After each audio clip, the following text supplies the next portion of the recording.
Ciao a tutti e bentornati nella cucina di Gurumet Asian Food. Oggi torniamo in Corea del Sud per preparare un piatto molto classico che oltretutto ha ottenuto la 40ª posizione tra i piatti preferiti dalle persone in un sondaggio della CNN. Sto parlando del bibimbap, ovvero del riso con carne marinata, uovo e un sacco di verdure. Bibimbap vuol dire riso mescolato, infatti la caratteristica di questo piatto è proprio di unire tutti gli ingredienti che circondano il riso per condirlo e renderlo delizioso. Di bibimbap ne esistono tantissime versioni, alcune totalmente vegetariane, altre come la mia con carne di manzo e uova.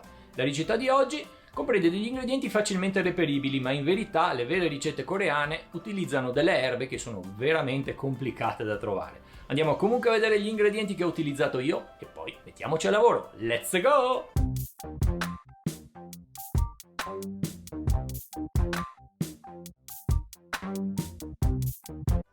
Ed ecco tutti gli ingredienti che compongono la ricetta di oggi. Per 2 porzioni di bibimbap avremo bisogno di 180 g di riso a chicco corto, 200 g di filetto di manzo, 150 g di carote, 300 g di spinaci, 150 g di cetriolo, 150 g di zucchina, 200 g di germogli di soia, 2 cipollotti, 150 g di kimchi, 2 uova, 3 cucchiai d'aglio tritato, 2 cucchiai di semi di sesamo tostati, 2 cucchiaini di gochujang, salsa di soia, olio di sesamo, zucchero e sale fino. E come al solito, dopo aver trovato tutti gli ingredienti, cominciamo la ricetta che divideremo in 4 fasi: la cottura del riso, il taglio degli ingredienti, la cottura degli ingredienti e per finire l'impiattamento. Per preparare il riso cominciamo col disporlo in un passino. Aggiungiamo acqua fredda, mescoliamolo con le mani in modo da far uscire l'amido in eccesso, eliminiamo l'acqua e ripetiamo l'operazione per altre 3 volte. Dopo aver disposto il riso lavato nella cuociriso, aggiungiamo 270 ml d'acqua, ovvero 1,5 volte il peso del riso. Mescoliamo un po', chiudiamo il coperchio e lanciamo la cottura. Ci vorranno 15-20 minuti affinché il riso sia pronto. Passato questo tempo controlliamo la cottura. Mescoliamo il riso in modo da sgranarlo, chiudiamo il coperchio e lasciamolo in caldo fino al momento dell'utilizzo. Prepariamo ora gli ingredienti. Con un coltello molto affilato tagliamo il filetto di manzo a fettine estremamente sottili. Tagliamo ora le fettine a bastoncino. Aggiungiamo quindi dell'aglio, salsa di soia, un po' di zucchero e qualche goccia di olio di sesamo. Mescoliamo molto bene tutti gli ingredienti e fatto questo lasciamo riposare la carne in frigo fino al momento dell'utilizzo. Dopo aver pelato le carote, con l'utilizzo di un apposito utensile oppure con un coltello, tagliamole a julienne. Aggiungiamo quindi sale fino, mescoliamole bene e lasciamole riposare per qualche minuto. Tagliamo la zucchina in 2, quindi a fettine, e per finire a bastoncini. Aggiungiamo un po' di sale fino, mescoliamo bene e lasciamo riposare per qualche minuto.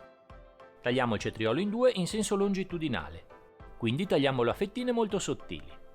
Aggiungiamo del sale fino, mescoliamo bene e lasciamo riposare per qualche minuto. Separiamo la parte verde dalla parte bianca del cipollotto, eliminiamo le radici e sempre con l'utilizzo di un coltello molto affilato tagliamo sottilmente la parte bianca e di seguito la parte verde.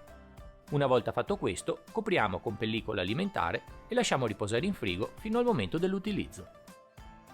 Cominciamo a cuocere i nostri ingredienti, portiamo a ebollizione l'acqua nel wok e aggiungiamo un po' di sale.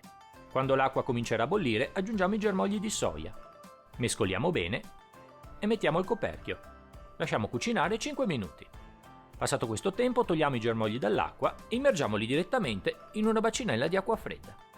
Una volta i germogli raffreddati e ben strizzati aggiungiamo un po' di sale, aglio tritato, olio di sesamo e mescoliamoli bene. Una volta fatto questo, lasciamoli riposare a temperatura ambiente fino al momento dell'utilizzo. Scaldiamo il wok e aggiungiamo un filo di olio. Aggiungiamo gli spinaci e mescolando facciamoli cuocere qualche minuto. Una volta cotti, aggiungiamo salsa di soia, aglio, olio di sesamo e grani di sesamo tostati. Mescoliamo bene, togliamo dal fuoco e lasciamo raffreddare. Dopo aver pulito il wok, aggiungiamo un filo di olio. Una volta caldo aggiungiamo le carote ben strizzate e facciamole cucinare per 1 minuto. Passato questo tempo le carote sono pronte. Disporle in un vassoio dove avremo già posizionato il kimchi, i germogli di soia e gli spinaci strizzati.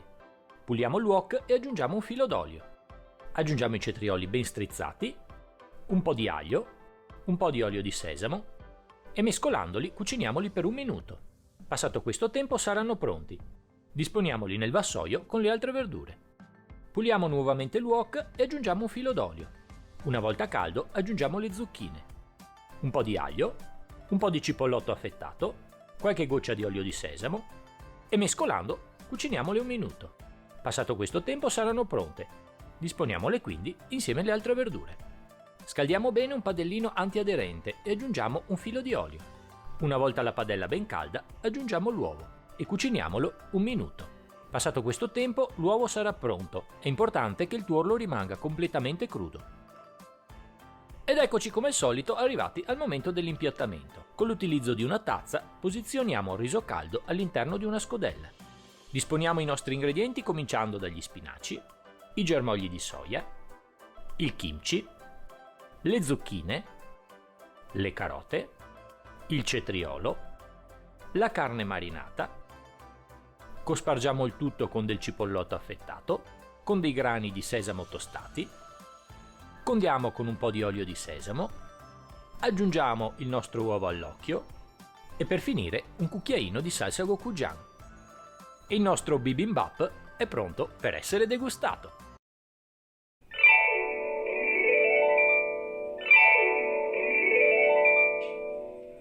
Ed ecco fatto, finita anche questa ricetta coreana che come avete visto comprende tanti passaggi ma sono tutti veramente facili. Il risultato dopo aver mescolato il riso è un piatto veramente delizioso e oltretutto completo perché come avete visto comprende i carboidrati del riso, le vitamine delle verdure e per finire le proteine della carne. Proprio parlando di carne, come avete visto io ho utilizzato della carne cruda. È una preparazione tipica coreana che i coreani apprezzano molto, si chiama yukoe, è una specie di tartare. Ma se a voi la carne cruda non piace, niente paura, un passaggio veloce di 1-2 minuti in una padella calda e il problema è risolto. Bene ragazzi, spero che il video vi sia piaciuto e che la ricetta vi riuscirà bene. Continuate a seguire il mio canale Gourmet Asian Food, mettete un piccolo like al video, se non siete ancora iscritti fatelo subito, iscrivetevi e azionate la campanellina. Io la prossima settimana, come al solito, sono sempre qui per voi con una nuova ricetta. Ciao a tutti!